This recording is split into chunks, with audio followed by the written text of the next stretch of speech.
Recording in progress. Okay, see, it's doing it.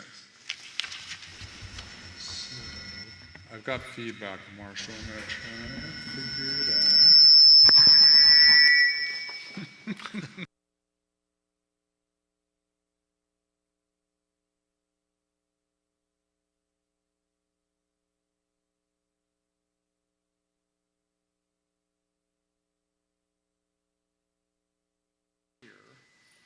Oh, yeah.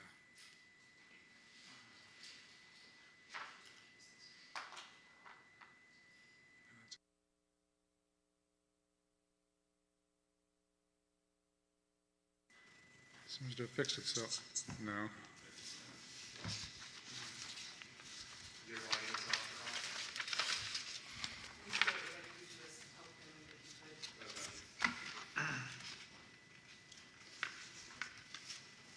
Yeah, because it's telling me I can't lower my volume to 0.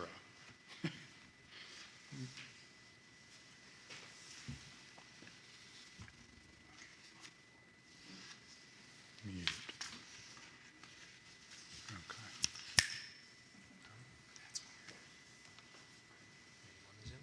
I'm not a... We did do this 5 minutes ago.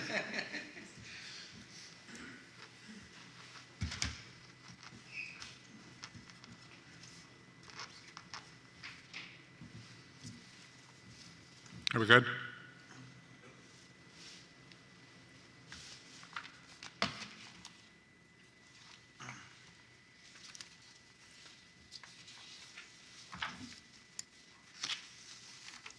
Did you say nope? Can you check with Emily and see if she can hear you? Emily, can you hear us?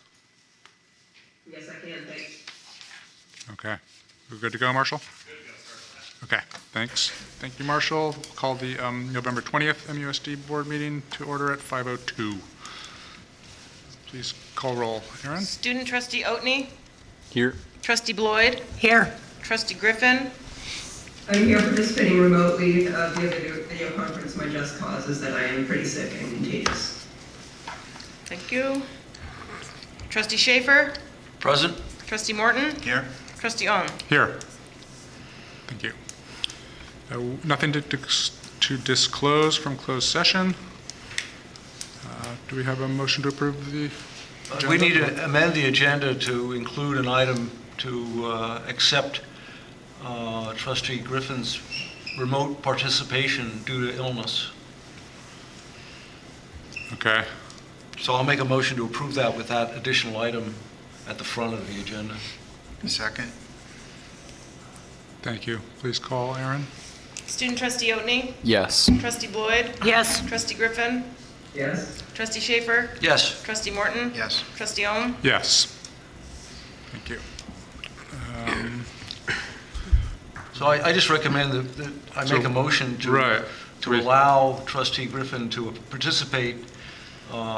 This is one of the Allowable. circumstances under which a trustee can participate remotely at the last minute, and I think we should just vote to allow that. Very good. Do we have a second? Second. Thank you. Any further discussion on the topic? Okay, please call Aaron. Student trustee Oatney, Yes. trustee Bloyd, Yes. trustee Griffin, Yes. trustee Schaefer, Yes. trustee Morton, Yes. trustee Ong. Yes. Okay. Thank you, Michael, for the clarifying that. Approve the agenda. Item 5, public hearing, sunshining items to be negotiated between MTA and MUSD. All right, so the district will go first. We are going to be sunshining 2 items this year. Article 4, which is compensated leaves, and Appendix A, the athletic stipends and special assignment salary schedule. Okay. So does someone from MTA join us at this time? Yeah, usually they're here. I don't know if, is Josh not here? Okay. Let's see. No, he's not on there, is he, Aaron? I don't see him. Okay. No. Well, they can do theirs if he shows up. If he shows up later. I guess we have to open up the hearing again. Because this was a public hearing, okay. But are they on the agenda again? No. Well, I mean, he does have his Bargaining report. units. So if he shows up, we can just open the hearing again? Sure. Okay. Anyone else comment on that item? No? Okay, item 6, so I'll close the public hearing for sunshining and move on to item 6, consent agenda. Have a motion to approve? I so move. Second? I'll second. Thank you. Before we vote, I just want to disclose that 2 of those coach hirings are me for the fall high school boys soccer season and for the winter middle school girls basketball season, but I do not get paid a stipend for either of those because of my board role. Thank you, Emily.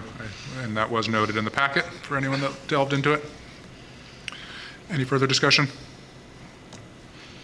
Okay, please call, Aaron. Student trustee Otney, Yes. trustee Floyd, Yes. trustee Griffin, Yes. trustee Schaefer, Yes. trustee Morton, Yes. trustee Alton. Yes. Okay. Item 7, reports. Student trustee Max Otney. Okay. I don't have very much to report on other than the AE week assembly, which went very well. I think there was a lot of interest in a lot of different AE week trips. For me personally, that's the surfing and self-defense trip. And I'm excited to see which trip I end up in and everyone around me. That's pretty much it recently. Thank you, Max. Any questions, comments for Max? Okay, Kim.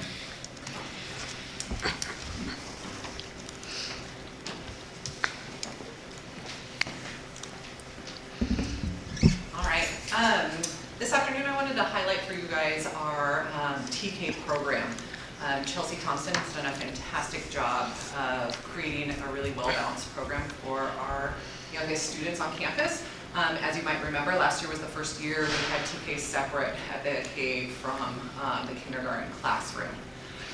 In my principal network meetings and any of the trainings I've been to this year so far, it seems like around the county, schools are struggling with TK. And I think that's for a variety of reasons, but one of the things I think contributes to that is that we're trying to fit early childhood education in a K-12 model. And so it comes with a lot of demands that are not developmentally appropriate for the younger students. When we think about having, for an easy example is the way we run our lunch program. The student needs to remember their 4-digit code number to go through the line to get their lunch. 3-year-olds don't even necessarily know their numbers, let alone memorize a 4-digit code and find it on a pad. So that's just one simple thing that makes it really challenging. I hear a lot about class size, that a lot of the TK class sizes around the county are large. They're 25 students, so thinking about 25 3 and 4-year-olds in a room together is madness in my mind, and it makes it really challenging to do it well. One of the other things that has been brought up is that because it's in the K-12 system, we are asking teachers who don't necessarily have a background. For example, a 5th grade teacher who has never, maybe not taken early childhood classes is transferred to the TK position because it is a school district position. And then no fault to their own, but expecting kids to do things that they're not ready for. So it seems like it's been really challenging. As I said, it's been a topic of conversation. And it just made me reflect and realize how lucky we are that we have Chelsea, who definitely runs a play-based program for our students and has been doing a really good job of it. So I wanted to just talk about that a little bit. Can I interrupt for a second? Yeah, You sure. said 3 and 4-year-olds. Do we have 3-year-olds? Yeah, so you have to turn 4 by September 1st. So for the first week for us, because of our start date, 3-year-olds are on campus, and some of them might turn 4 by September 1st or a little bit after, or, and so they start school at 3 years old. So it's bringing, one of the other things that has come up, not for us, but I'm sure it will at some point, is toileting for these kids. Are they potty trained? And so how does staff navigate that? But yeah, so this year we had 2 students who were 3-year-olds old when they started in our TK program at the K. And then what's the breakdown between TK students on this campus, I mean, the KA campus and at the outlying schools? So we have 8 students at the Mendocino campus, and we have 2 in Albion and 3 in Comshy. Yeah, we'll get to that. So as it says up there, we talked a little bit about this year, the age requirement moved forward a little bit, so it does allow 3-year-olds to be on campus. These are some of the things I talked about, some of the challenges that we are kind of working around with making a preschool program fit in our campus and in K-12. And as I said, I feel like we are more equipped to do that. We're a smaller school. Dealing with 8 students is much different than dealing with 25. And so that I'm very thankful for that. One of the other things I wanted to say is that there is a big push statewide for professional development and curriculum around play-based learning. I've been to 2 offerings with the county around this so far this year. And one of the tools that they are wanting schools and districts to use is the DRDP that's been around for a long time. And it was originally geared for assessing young students, preschool age students in special education to test their readiness skills. And they've kind of expanded it to include a TK portion, so older 3-year-olds moving into 4-year-olds. And so we are beginning work on revamping our report card, for example, and our kind of goal milestones that fit more into this play-based learning and social emotional awareness. And so that's been, will be a good, I think, journey for us throughout the course of this year. I'm gonna meet with Chelsea, Amanda, and Alice and start work on this. This is an example of what the focus are. There are different domains, and it covers a lot of different aspects of child development, not just social emotional, but there are academic skills on there as well. But it's a really good tool to use to direct us in the right direction. The next slide I have up here is just an example of how the breakdown is. So this, it gives a skill here that is and shows the progression with examples, which is really helpful, I would imagine, for teachers who are not trained in early childhood education, having those grounding examples of what that looks like. And one of the things that is a transition piece to this, that this is not a pull-aside direct assessment that you are asking kids questions, but this is observed in the learning environment as your kids are working in their play-based environment. So it's a little bit different way of thinking about assessment. And so for us, figuring out how does that work, how do you, assess students, document that, and still keep control of what's going on in the classroom. So I just wanted to give a shout out to Chelsea. That's Chelsea there. And Angela Shelley, she's the aide in the classroom. And as I said, they do a really fantastic job of preparing these kiddos in a developmentally appropriate way for kindergarten. Jessica reported that this year her kindergarten class ran much more smoothly, having had TK separate in a developmentally appropriate way to move to readiness in kindergarten. So I look forward to future years and how that transition continues. I think that's it, unless you guys have any questions. So how would you compare that to the outlying schools?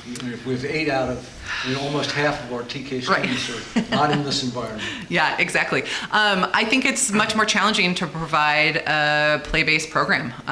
One teacher, one aide, juggling 5 different grade levels. And having to manage that. I think that Alice and Amanda do a great job of trying to make that do the best they can in that, but I think it's very challenging.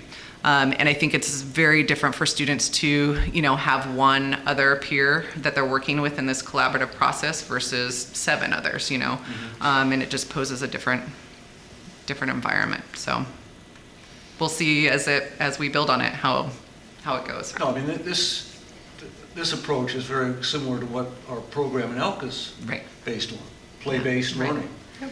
And, it's the same strategy. Yeah, and it makes me wonder why the state decided to put it in a K-12, the K-12 system. I understand some of the reasonings behind that, but I think developmentally it would be more appropriate to subsidize preschool through that because you have the professionals who are already ready to do that. You have the setup. I mean, just thinking about the bathrooms and the classroom space requirements, it seems like it would have been better done there, but we're making do with what we can, so.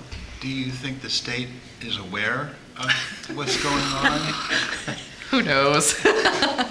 I think they are getting feedback, definitely from, even just at my level, the meetings, as I said, principal network meetings, this is like the number one thing coming up constantly in school districts. So I'm sure there's been feedback being given. And given that the county is running several professional developments around play-based and have come up with several curricular and standard expectations around it, I feel like that they are getting the message and trying to workshop it, so.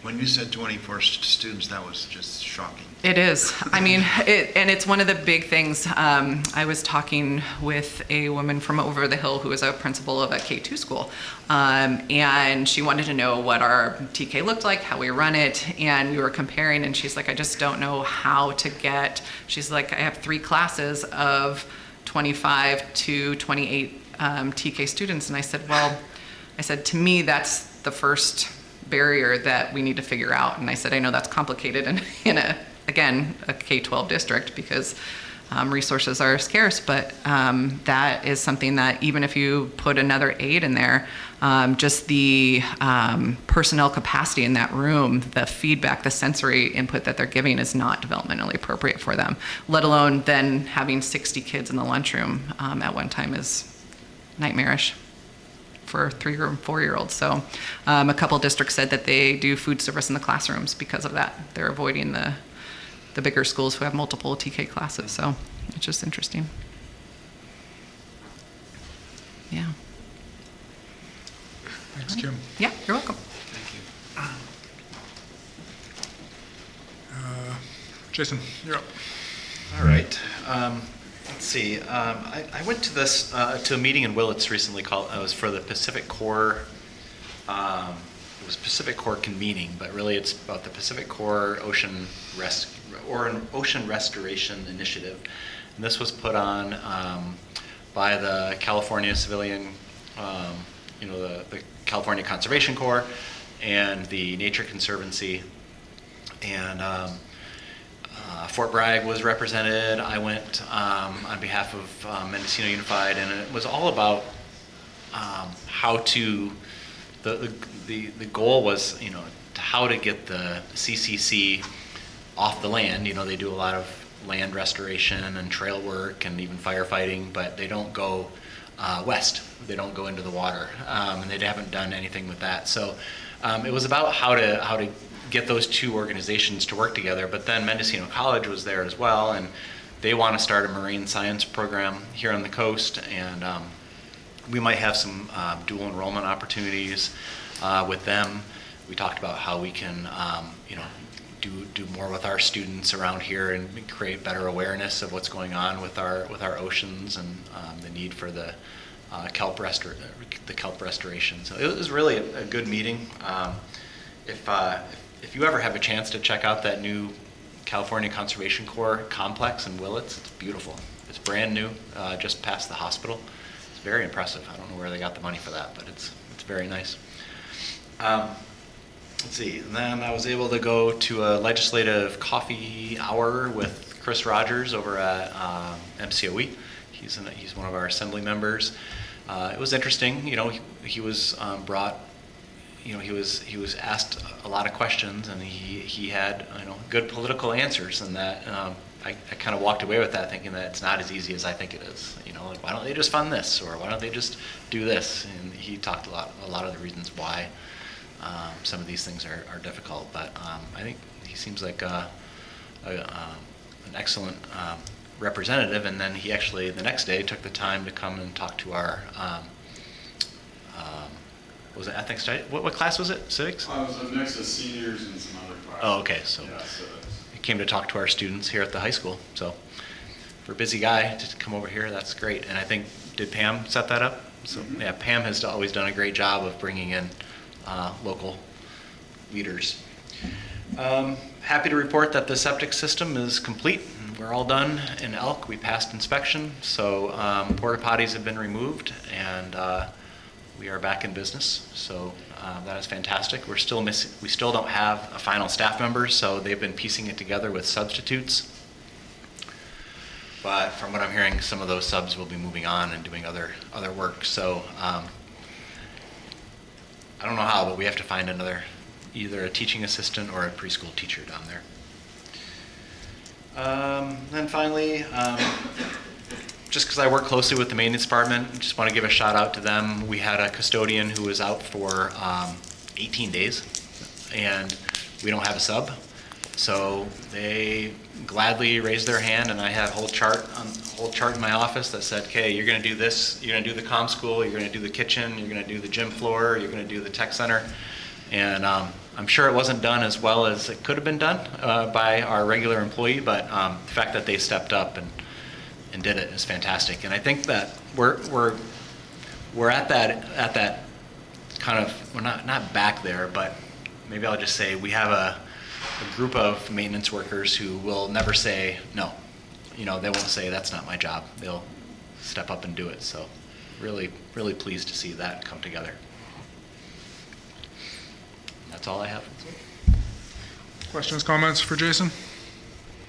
I see that Josh is here now. Yeah, I saw that. Well, he's next anyhow, right? So we can, okay, thanks, Jason. Yeah, so that gets us to bargaining units. Josh, we see you're there, and so I'm gonna go back to, we're gonna reopen item 5, public hearing, sunshine items to be negotiated between MTA and MUSD. And I don't know if you heard, Jason, if you want him to reiterate our side first before you speak? Yeah, I had problems signing on, I'm so sorry. If you don't mind that, I would really appreciate it. No problem.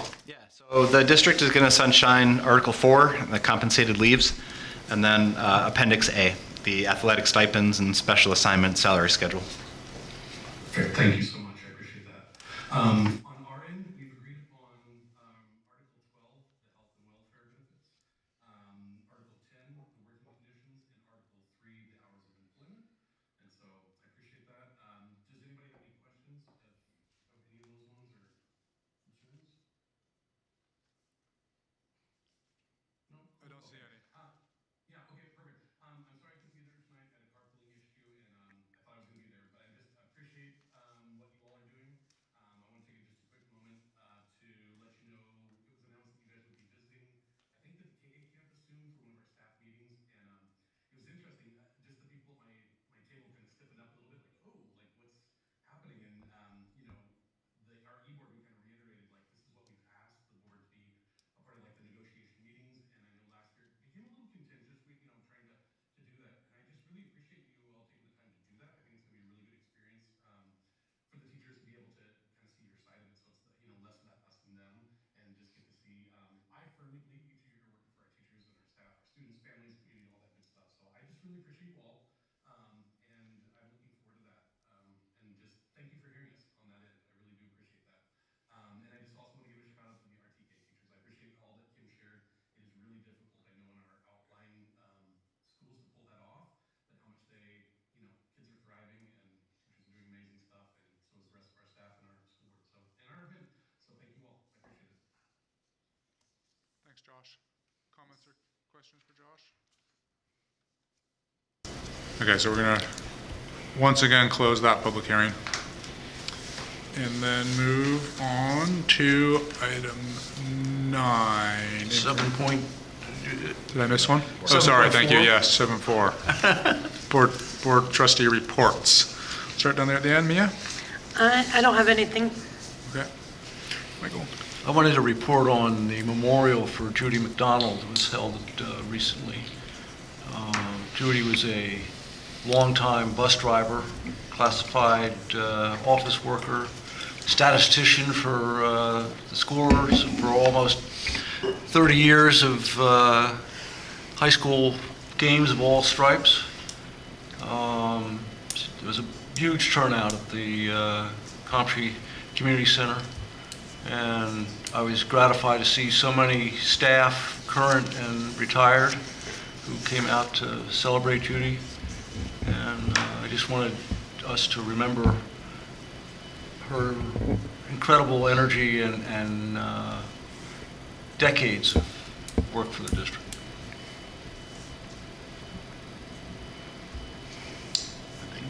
Nothing for you? Okay. Can I jump back, or do you have a report? No, nothing for me. Go ahead. I'm sorry, I should have mentioned something in your report.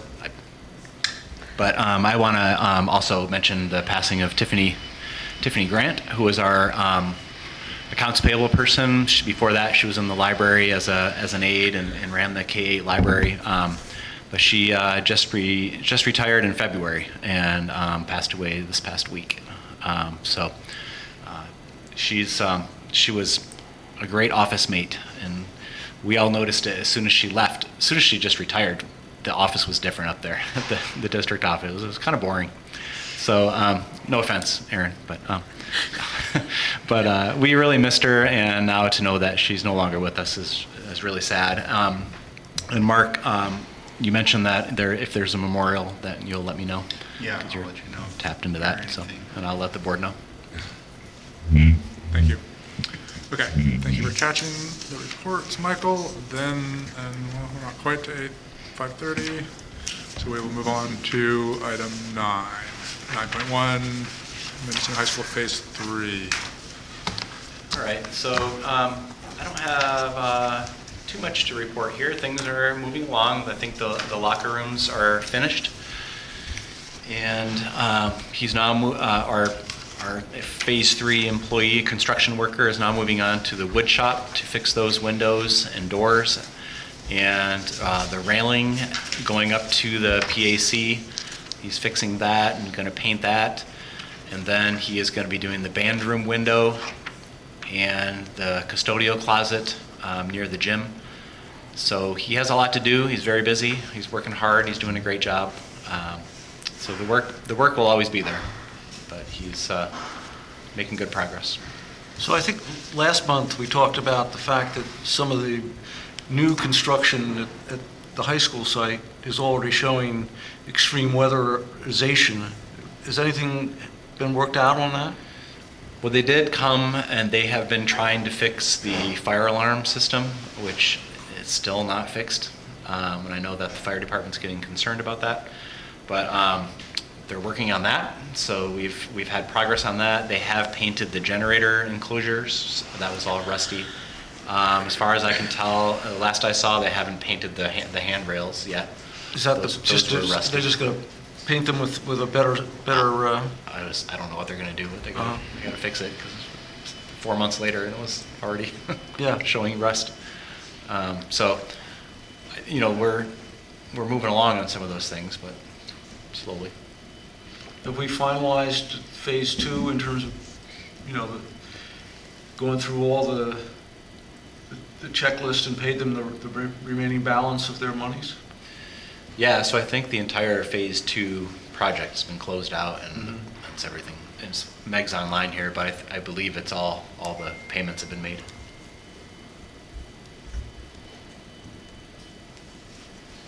Am I unmuted? Yeah. Yes.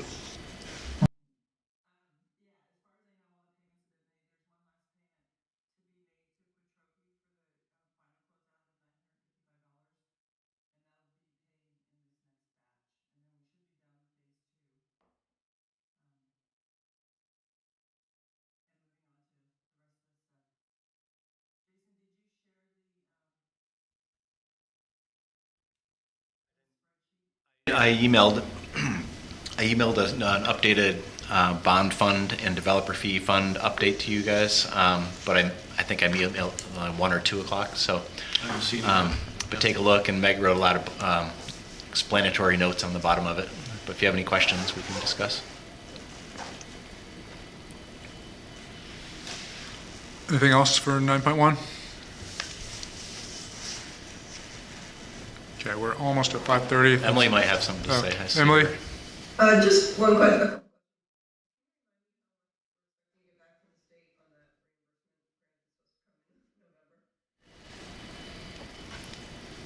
Meg, do you know the number? Is it 1.3 or 1.1? I'd have to look it up. I know we're planning on spending 1.3 of that on the solar project. 1.3.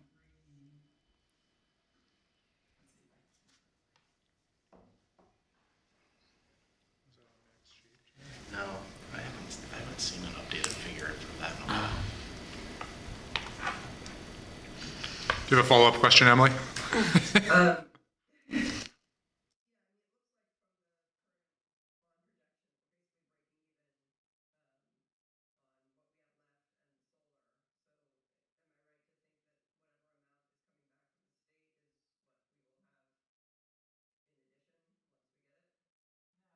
We're currently, so what we're planning to, what we're budgeting for the solar project, we're also including 393,000, almost 394,000 in bond fund, or sorry, developer fee money. So the developer fee money would have to be paid back to make that fund whole. So whatever we get back, whatever we get from them, it would be less than whatever we get from the state facility projects fund, we would need to subtract out about that 400,000. So anything that we can pay for out of the developer fee fund really would be a subtraction to whatever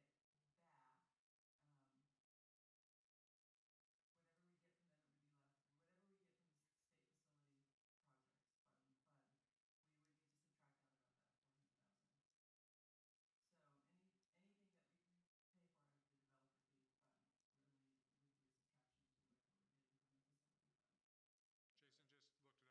Said that it's 1.36 million from the state.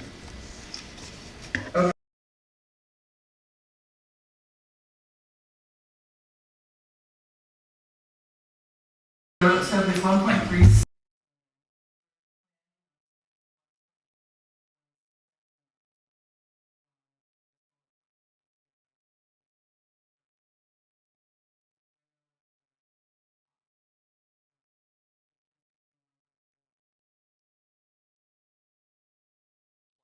Have in phase 3, right?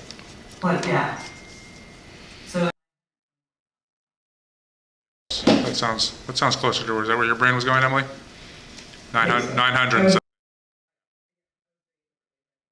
The same amount. You've got a cold, we'll let you off the hook. And then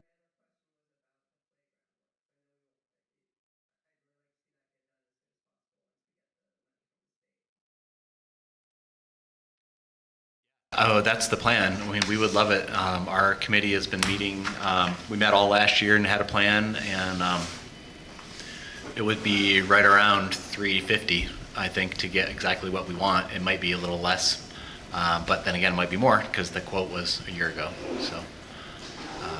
Have you gone back and tried to get current quotes on? We haven't, just because Kim and I have talked, and we thought we'd just wait till we got the money. Okay. I think I was trying to anticipate what Emily was getting at there. yeah, and, you know.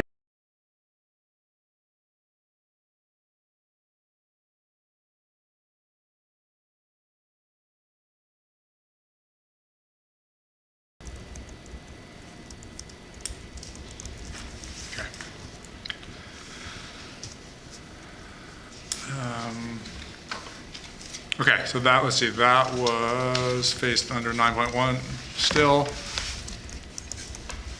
Any further questions, comments, discussion on that? Okay, so we're going to go to item 8. Anyone here to speak with anything that is not on the agenda? Anyone, Aaron, that you see online? I don't see anyone. No?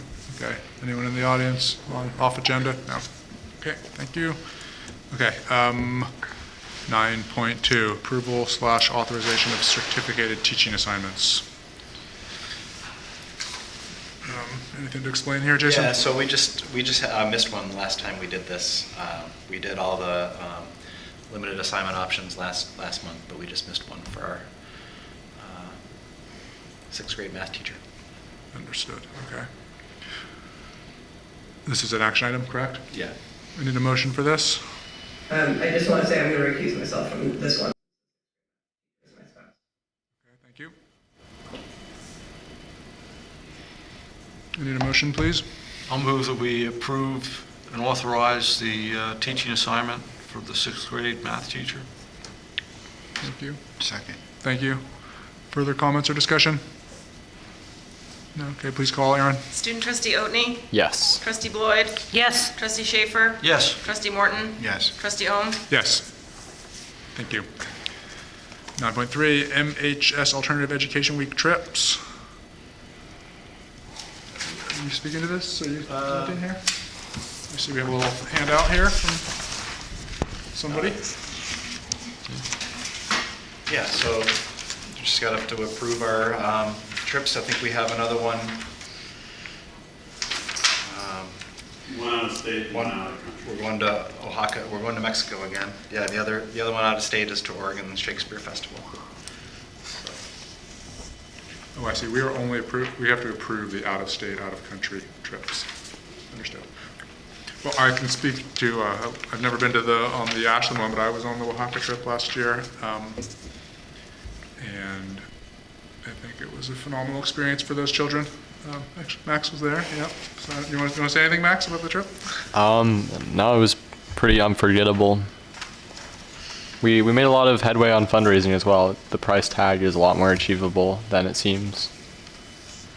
Yeah. I think we had, I don't remember the numbers, but there was several children that had never left the country. There was several that had never been on an airplane before. Kind of amazing in this day and age, but to be able to be there in a safe environment and have their peers, not tease them too much, and have a great experience. So I'm hoping to go along again this year if it happens. So I think this is an action item as well, or unless there's further discussion or comments. I read through all the trips again today and just am blown away at the amount of energy and that goes into this from the whole staff. And thank you to all of them for doing this amazing thing. 33rd year. 33rd year. I'll move that we approve the out-of-state and out-of-country trips associated with AE Week, and also thank staff for presenting such a varied and interesting program. Second. Thank you. Further comments or discussion?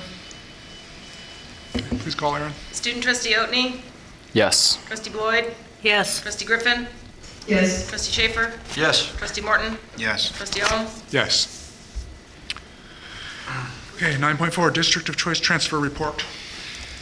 All right, so this report we do every November, and we send it off to neighboring school districts. Really just indicates who we have in our program as far as gender, socioeconomic status, whether or not they have any disabilities, for special education programs. We have 49 in the program, all from Fort Bragg. Am I right that this is the first year in a while we haven't had anybody from Anderson Valley? Yeah, so I think they just graduated. Well, maybe it was maybe it was 2 years ago, but yeah, usually we have about 5 or 6 from Anderson Valley as well. So the limit, as you know, is 50 from Fort Bragg, and we have had. So this is for students who actually go through the process as new students. So they apply, they live out of district, and they want to come in. We've had a few move to Fort Bragg during the school year, and if we're under 50, then I submit them to the superintendent, and he usually signs off on them, because we've made this agreement where, if they've been in our district for even 3 years, we don't want to disrupt their educational environment. So if we're under 50, we can include them. So this report doesn't include them. I don't know if it's supposed to, but I've never included them in the program. Do you include? They're in here, but not at the top there where it says students entering. I still have 0. So do you? But they're included. Siblings that come in also under that same thought process. Right? Yeah, so they have the top priority for the application. But they would be included in here and would be new students if they. They would be considered new. Yeah.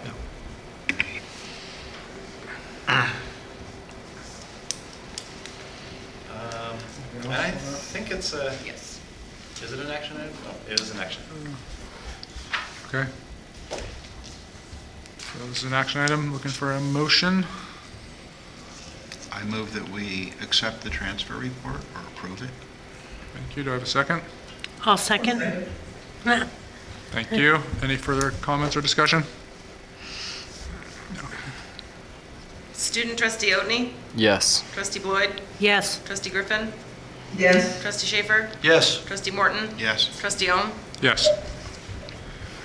9.5, report on California assessment of student performance and progress. CASP.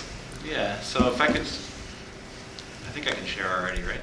Oh, can I share, please? This is in the backup. You should have received a copy of this. But it looks a little different this year. A lot different. All right, so you can see it's hard to see up there, but I can make that bigger. Oh, no, I'm as big as I can get here. So, all right, so it's a little different. I usually have a slideshow when I go through all of the grade level, one slide at a time, but this is on one document now, one spreadsheet. English language arts, you can see all of our students, 58% met the standard or exceeded the standard, same as last year. We had 58% last year. California, the state average was 49%, so we're ahead of the state by 9% there, points. The cohort comparison is just fascinating here. You know, we had our fifth graders jumped 22%. And I guess my theme here is, I don't know. You know, if you ask me a question, why that happened, I don't know. And then you'll see in math, we had one group jump up by like 18 percentage points, another one go down by 20 percentage points. The only thing that is different are the students that we have, and of course the teachers at the various grade levels. So we still, I think this is it's a good result for us for English language arts. We've always been stronger in English language arts as is the rest of the state. So if anybody has any questions, I'm going to move on to math, at least on the screen. And you can see what I'm talking about there. Fourth and fifth graders were down 18%, meeting or exceeding the standard. Then we have other grade levels in seventh and eighth grade go up 17% and 10%. As the whole district, we had 43% of our students meet the standard. You can see that that is the highest it's been since pre-COVID. So we're still not at the pre-COVID level, but you can see we're rising from 37% last year. What do the colors mean? Do they mean anything? I think it's just showing the cohort. Showing the cohort. That's the so cohort. You can follow okay. it diagonally. Okay. Thank you. Yeah.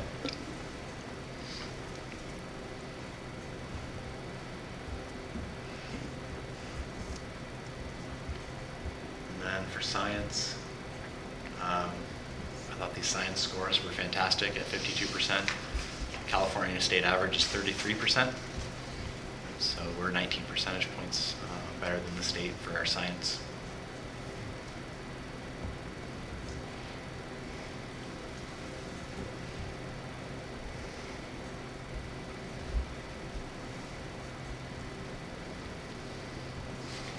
Well, Yeah, unless anybody has any questions or thoughts or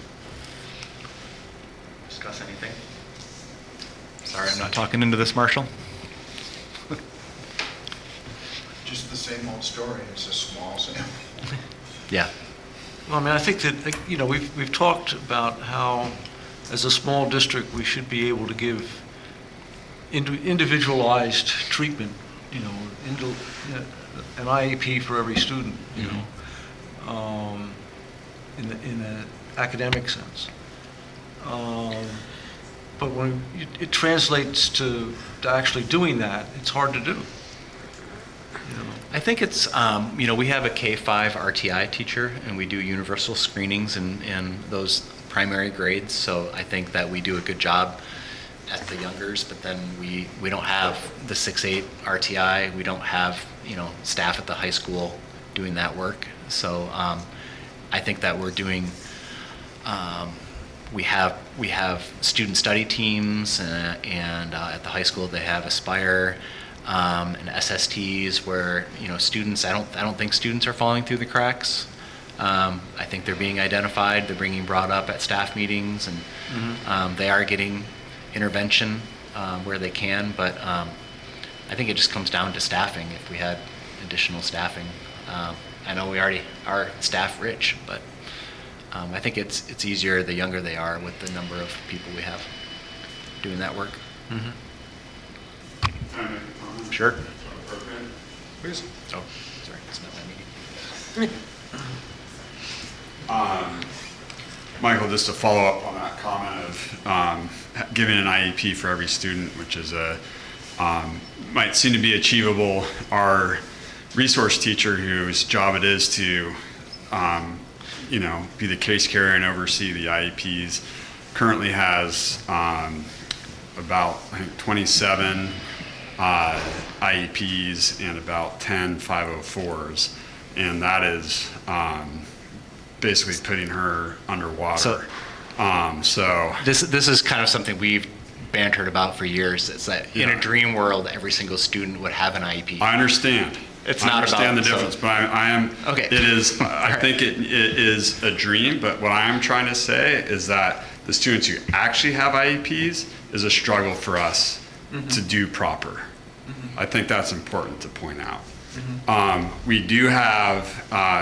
There's this thing that we did, which was an idea that hasn't maybe quite gotten traction, but using our freshman seminar of doing this like seed packet, which is how do I grow best as a student, and kind of having that information available for all teachers to see, which, so there are efforts to kind of do that sort of thing, but we also need to be able to serve the students that actually do have IEPs as well. No, I think my point is that, we, year after year, congratulate ourselves for being mediocre. And I'm not sure that, I thought I saw a little bit of a change from the educational leadership of the state this time, where they were actually saying, we're not doing as good a job as we should be doing. And I think there's a certain, it's certainly not, I'm blaming the staff, or I'm blaming anything other than the fact that we're in a system that doesn't seem to be changing enough that these overall figures are changing. In other words, we've been, I think statewide, we've probably increased by 50% the amount of money we're spending per student per year, and that's probably reflected in our district budget as well. And we're not seeing that, any kind of sense of that additional funding is turning into better educational results. And I'm thinking, certainly part of that is that education is difficult. I mean, not every kid is motivated. Not every classroom is a motivating experience. And so, I guess what I come to think of is, are there ways we can be outside of that box and changing things in a way that does have more impact? And the answer may be no, but I keep wanting to raise that question about what can or could we be doing that's gonna, not just be the status quo over and over again. Right. Yeah, from an engineering perspective, it doesn't look very good. Yeah, I don't disagree with you, and I think it's good to push us to think creatively and to do that. And I think we do offer that a lot more than a lot of other schools do, that personalized thing. I think we're also up against a large bimodal, students that you can barely take credit for because they're going to do well no matter what you do with them. And, another group of students that are really struggling, and that's nationally, that's not just California. Right. So, there are bigger challenges, but I do think it's important. What I want to say is we are small, but it doesn't mean that we have the staff. That was my only point I wanted to make. So we are small, and we know our students. That is a benefit. That's why our test scores are generally higher than our neighbors and our the state, also our demographic. But we are small, and there are areas in the district that lack the resources to even do what we're supposed to be doing. Not to mention doing something more. So I just wanted to make that point. That was all. Yeah, thank you.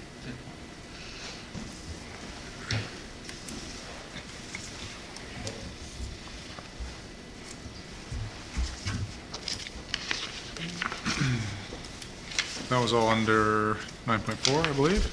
District of Choice Transfer Report. 9.5. 9.5, sorry, okay, CASP, thank you. Okay, anything else on, yeah? Oh, no. Yeah, anything else on 9.5? CASP? No? Okay, yeah, are we moving on to the 9.6 board calendar? Yeah, so we thought we would bring the board calendar up for a variety of reasons today. Here's an updated version, and I'm really sorry, I didn't know you weren't going to be here, and I don't have a. Is that enough? Yeah, I actually printed one, but I just printed this today. It's the Same one. It's Do you different. need one more? Do you guys have, we need one more Yeah. for Max? Yeah. It's different. Okay, so we had talked about at our last board workshop changing the final two board workshops that we have to coincide with the K-8 half-day professional development day staff meeting and then the high school as well in March. So I'd like to propose that we change our board workshop to from from January 21st to January 28th, and that we would do that from 1 to 4, but we would spend maybe an hour or so with the K-8 staff, really just having a conversation about education and what they're. We would have questions that we are interested in bringing up to them. We would develop those beforehand and get them to them. They would maybe develop some questions for us. And then the next one is moving from May, I believe May 6th. Is that what it says? Yeah. May 6th all the way back to March 11th, because that is the next half day that we have at the high school. So Would that also be 1 to 4? it would be 1 to 4, the board workshop, but the time with the high school staff would be maybe an hour, hour and a half. Just pointing out that would be a board workshop on March 11th and then a board meeting on March 12th. So, so we're not doing any additional meetings, we're just moving some around. Erin? It's been brought to my attention that the February meeting may pose an issue. Yeah, I'm going to bring that up too. So then the February 12th meeting, there are 4 things happening here at the high school alone. And so I think our tech department is wondering if we could move the February 12th meeting. That was just brought to my attention before I got here, so I'm looking at the calendar, and I think February 10th, I'm wondering if we could move the February 12th meeting to the 10th, because I think we need to keep it before February 15th. Do we? I think so. So could it be Tuesday the 10th? It's okay with me. Would that be better for you, Marshall? 2 events is better than 4. I'm happy to look at the 11th. I'm just throwing out dates. Yeah, Tuesday is better for everybody else. Tuesday or Wednesday is fine. We'll make either of those. Well, how about Wednesday then, to make his life easier? Wednesday, February 11th? It's fine. Okay. So those are the changes that I would like to propose. And so the workshop one, go ahead, Emily. February 11th is probably not good for me.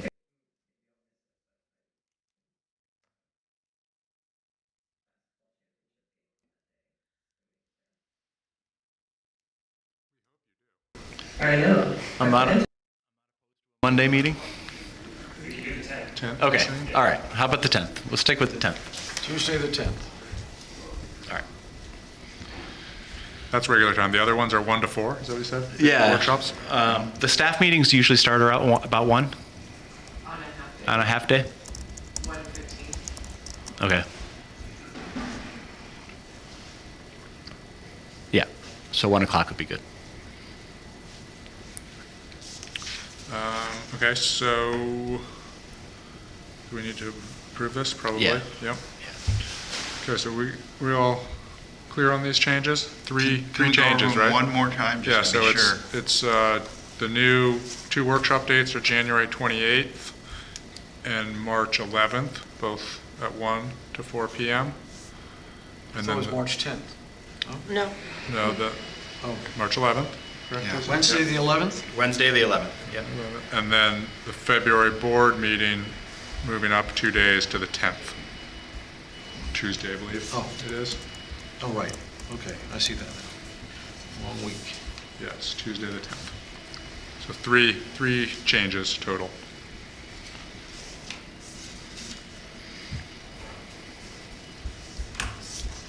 Okay.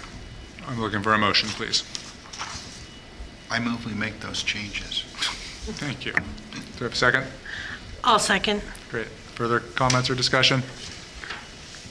Okay, please call Aaron. Student trustee Otney? Yes. Trustee Boyd? Yes. Trustee Griffin? Yes. Trustee Schaefer? Yes. Trustee Morton? Yes. Trustee Ohm? Yes. Thank you. Okay, 9.7, board policies, bylaws, administrative regulations. These are 2 first readings, yes? Yeah. So the first one is about student board members, so if we want to make any changes there, just thought we'd bring it up. We haven't been revised since 2002. I think that, so it still states that they have preferential voting. Does it say in there, though, that they can, yeah, it says that they can make motions, so it says in everything that we want it to say, but. Can I make a recommendation? I mean, this is more in relation to the 9.72 about remuneration, reimbursement, and other benefits. Sorry, could you say that again? My comment is mostly about the second one rather than this first one. But I would like to refer these to a subcommittee that I hope the board president will appoint. The remuneration, has not changed in 30 years, and the governor just passed a law that changes that. I mean, it seems that the logic of our current payment of $30 a meeting was dividing by the maximum payment at that time for a district our size, which was $120 by 4. But I would like to have a subcommittee look at what other districts are doing, but also look at things like perhaps paying an hourly rate for board members to take the multitude of testing that we do for keeping compliant. Once you turn in the certificate, it has how many hours, you get an hourly rate for that as a stipend, so that you get reimbursed for that time. The trainings. Yeah, the training. I mean, I think that we should really examine whether we should, bring this into the 21st century, of what we pay our board members. And I think at the same time, we could look at the student board member and see how we want that to be. And then if the committee came and presented a thoughtful study to the board, that would be, I think, superior than to us trying to hash it out in open session. Comments on Michael's suggestion? I think it's a good idea.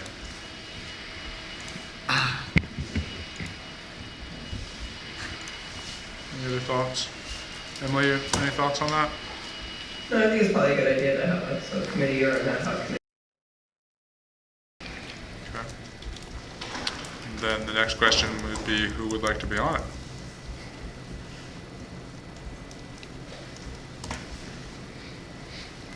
I'll be on it. You're on all of them, I think. Michael, are you interested? But I don't have a need to be on it. I mean, I don't have a particular answer to that. I just want to make sure that we look at it in some detail. But I'm happy to serve if that's, what people want. I'm happy to be on it as well. Okay. I think 2 is probably sufficient, yes? Yeah. Okay. So we're gonna, maybe we want to wrap that up all, what is the procedure for reporting? Can we wrap it up in this motion, or is it just? So its I'll own make a item? motion to table these two policies to a ad hoc committee consisting of myself and Emily to report back at a future board meeting. Sounds good. Do we have a second? Second. Thank you. Any further comments or discussion? Okay, please call Aaron. Student trustee Oatney? Yes. Trustee Floyd? Yes. Trustee Griffin? Yes. Trustee Schaefer? Yes. Trustee Morton? Yes. Trustee Ohm? Yes. Thank you. Look forward to hearing what you all come up with. 9.8, board policies, bylaws, admin. Yeah, so I think it's been 33 years since we looked at the job description of the business manager, so thought we would make some changes there. We're not going to make it, it doesn't really have that many changes necessary, but you can see there's just a few ideas here, but we'll come back to the first reading with a clean draft. So this is just information only. Yeah. This is just information only. Any comments at this time on this one? Okay. Item 10, future agenda items. Any additions to this or comments?